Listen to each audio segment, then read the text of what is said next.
Everyone, welcome to my channel. কেমন আছেন আপনারা? আশা করি ভালো আছেন। মনটা আমার বেশি একটা ভালো নেই। দেশের এই খারাপ পরিস্থিতিতে মন কি ভালো রাখা যায়?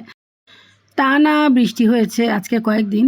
আজকে সকাল থেকে একটু বৃষ্টি কমেছে, তাই তো ভাবলাম সকালবেলা একটু গাছগুলা দেখে যাই। আর আমার মন খারাপ থাকুক আর মন ভালো থাকুক, দিনে অন্তত একবার হলেও যদি গাছগুলা না দেখে যাই তাহলে আমার ভালোই লাগে না। কয়েকদিন আগে বারান্দায় কিছু পুঁই শাকের ডাঁটা লাগিয়েছি। দেখেন, ডাঁটা থেকে এত সুন্দর শাক গজিয়েছে। আসলে বারান্দার সবজি গাছ বলেন, ফল গাছ বলেন, সব কিছুতে সুন্দর ফলন হলে দেখতে বেশ ভালোই লাগে। বারান্দা থেকে গিয়ে সকালের নাস্তা বানানোর জন্য কিচেনে চলে গেলাম।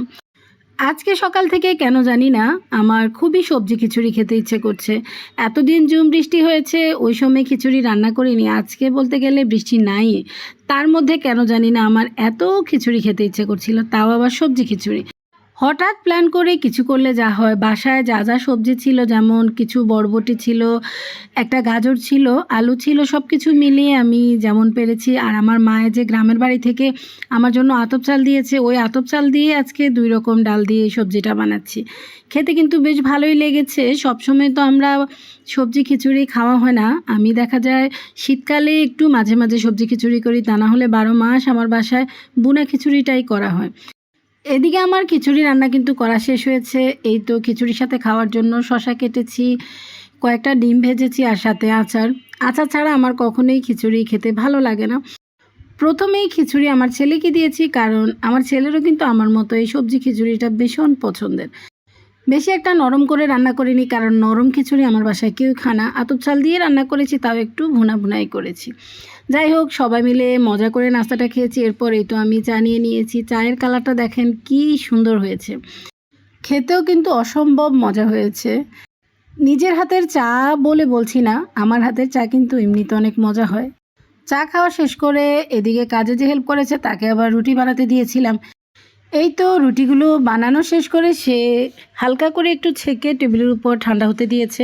রুটিগুলা ঠান্ডা হওয়ার পর এই তো সবগুলা রুটি এখন একসাথ করে একটা একটা করে রুটি যে বক্সে রাখি ওই বক্সটাতে রেখে দিব। তারপর নর্মাল ফ্রিজে রেখে 7-8 দিন খাওয়া যায়। আমি ওইভাবেই সবসময় রুটি বানিয়ে রাখি। যাই হোক, রুটিগুলো রাখার পর এই তো চলে আসলাম দুপুরে রান্না করতে। এই যে আজকে আমি বট রান্না করছি। মা যে গ্রামের বাড়ি থেকে বট পাঠিয়েছে, ওইখান থেকে আমি কিছু পরিমাণ বট আজকে রান্না করছি। যেহেতু বটের পরিমাণ মোটামুটি অনেকটাই বেশি, একদিন রান্না করলে একটু বেশি হয়ে যাবে, তাই ভাবলাম 2 দিনে রান্না করি। এই তো আমি আজকে অর্ধেক পরিমাণ রান্না করছি। বট আমার আবার খুবই পছন্দের। আমার বাসায় মোটামুটি সবাই বট পছন্দ করে, তার মধ্যে আমার মনে আমি একটু বেশি করি। তাই তো মা জানে আমি বট যে পছন্দ করি। মা একটু পরিমাণ বটও সে নিজে রাখেনি, তার কোরবানির পুরো বটটা আমাকে দিয়ে দিয়েছে। বটের কালারটা দেখেন কি সুন্দর এসেছে, খেতেও কিন্তু অনেক মজা হয়েছে। কারণ এই বটের মাঝে আমার মায়ের ভালোবাসা কিন্তু আছে, তাই ওটার টেস্ট একটু অন্য রকমই হবে। রান্নাঘর থেকে এসে দেখি সাহেব কত বড় একটা কাঁঠাল নিয়ে এসেছে। তাই তো কাজে যে হেল্প করে তাকে দিয়েছি পুরো কাঁঠালটা খুলে নিতে, কারণ আমার কেন জানি না কাঁঠাল খোলাটা আমার খুবই অপছন্দের একটা কাজ। আমার মানে হাতের মধ্যে অনেক কাঁঠাল হয়ে যায়, তাই তো আমি কখনোই কাঁঠাল জিনিসটা ছিলি না। কাজে যে হেল্প করে তাদেরকে বলি, আর না হয় সাহেব করে। আমার বাসায় কাঁঠাল আমি আর আমার ছেলেই বেশ পছন্দ করি। এই তো দেখেন আমার বাবা বসে বসে কাঁঠাল খাচ্ছে।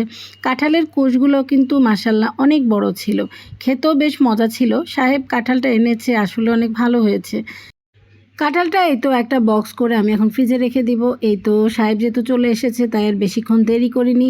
দুপুরের খাওয়া দাওয়া টেবিলে নিয়ে এসেছে। আমারও আজকে অনেক ক্ষুধা লেগেছে, তাই তো টেবিলের উপর খাবার নিয়ে এসে সবার আগে আমি বসে গেছি। এই তো বটের সাথে আবার একটু ডালও রান্না করেছি, কারণ আমার বাসায় আমার সাহেবের আর আমার মেয়ের এদের দুজনের তো সব কিছুর সাথেই ডাল লাগে। তাই তো আমাকে আজকেও একটু ডাল রান্না করতে হয়েছে। এই তো আজকে সবার আগেই কিন্তু আমি খাওয়া শুরু করে দিয়েছি, প্রচণ্ড ক্ষুধা লেগেছে। পছন্দের আইটেম দেখে কি আর বেশিক্ষণ অপেক্ষা করা যায়? আমি বাবা আবার এত বেশিক্ষণ অপেক্ষা করতে পারি না যদি আমার নিজের পছন্দের কোনো আইটেম তৈরি করি। বটটা অনেক ঝালঝাল হয়েছে আর খুব ইয়ামি হয়েছে, এখন আবার খেতে ইচ্ছে করছে। খাওয়ার পর এই তো এত বেশি ঝাল লাগছিল আমার, তাই তো তাড়াতাড়ি করে এই ফ্রিজ থেকে রসমালাই বের করেছি আর দধি বের করেছি। এই রসমলাই আর দইগুলা হোমমেড তৈরি করা। আমার এক পরিচিত ভাবি আছে, উনি হোমমেড তৈরি করে এবং বিক্রি করে। আমাদের বাসার সবার জন্য এগুলো নিজে থেকে উনি ভালোবেসে পাঠিয়েছে। দইগুলার কথা আর কি বলবো, এত সর দইগুলার মধ্যে, মানে সম্পূর্ণ দইটাই সরে তৈরি করা, এত মজা। যতবার দইগুলা মুখে দিচ্ছি শুধু সরই পড়ছে, খুবই মজার, যা বলে বোঝানো সম্ভব না। দোকানের জিনিসের সাথে হোমমেড জিনিসের কোনোই তুলনা হয় না। আর এই তো এটা হলো সন্ধ্যার পরে, দুই বাচ্চাই বলেছে আজকে আমার হাতে চিকেন ফ্রাই খাবে, তাই তো তাদের দুজনের জন্যই কিছু চিকেন ফ্রাই ভেজে নিচ্ছি। আমার হাতের এই চিকেন ফ্রাইটা বরাবরই আমার বাচ্চারা খুব পছন্দ করে, তাই তো আমি একটু সময় পেলে দেখা যায় কিছু চিকেন সবসময় ম্যারিনেট করে রাখি, তাই তো ওরা যখনই খেতে চায় আমি ঝটপট ভেজে দিতে পারি। এই তো আজকেও কিন্তু এই চিকেনগুলো ম্যারিনেট করাই ছিল, আমি শুধু গরম গরম আমার দুই বাচ্চাকে ভেজে দিয়েছি। আমি কিন্তু চিকেন ফ্রাই খাবো না, শুধু ওদের জন্যই ভেজেছি। এই তো আমি আবার একটু চিতল পিঠা রান্না করেছি। এই পিঠাগুলোও কিন্তু আজকে আমি নিজের হাতে বানিয়েছি, একটু দুধ চিতল পিঠা করব বলে। আমার বাসায় এই দুধ চিতল পিঠাটা আমি আর আমার সাহেবই পছন্দ করি, আমার বাচ্চারা খেতে পছন্দ করে না, তাই তো একটু বেশি করে রান্না করে আমি সবসময় ফ্রিজে রেখে দিই। একটু ঠান্ডা ঠান্ডা পিঠা খেতে বেশ ভালোই লাগে। এই তো আজকেও কিন্তু একটু বেশি পরিমাণে রান্না করে রেখেছি। দুধের মধ্যে পিঠাগুলোকে আমি 1.5 ঘন্টার মতো রেখেছি। এখন দেখেন এক পিস নিলাম আমার খাওয়ার জন্য, একদম নরম তুলতুলে হয়ে আছে। আজকে যে গুড়গুলা দিয়ে আমি চিতল পিঠা রান্না করেছি, ওই গুড়গুলোও কিন্তু গ্রাম থেকে আনা, এত সুন্দর ঘ্রাণ, যা বলে বোঝানো সম্ভব না। খেতেও কিন্তু বেশ মজা হয়েছে।